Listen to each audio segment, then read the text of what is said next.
ইসরায়েলের প্রধানমন্ত্রী বেনিয়ামিন নেতানিয়াহুকে খুঁজে বের করে হত্যা করার শপথ নিয়েছে ইরানের অভিজাত সামরিক বাহিনী ইসলামী revolutionary guard corps IRGC.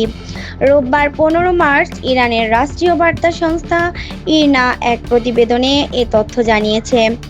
IRGC এক বিবৃতিতে বলেছে, যদি এ জায়নবাদী অপরাধী প্রধানমন্ত্রী এখনও বেঁচে থাকে তবে আমরা পূর্ণ শক্তি দিয়ে তাকে ধাওয়া করে হত্যা করার চেষ্টা চালিয়ে যাব।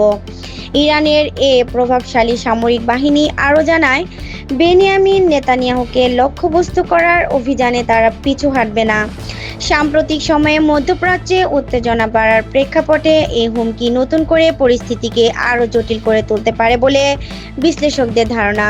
নাহিদা, কথা টিভি ৭১, ঢাকা।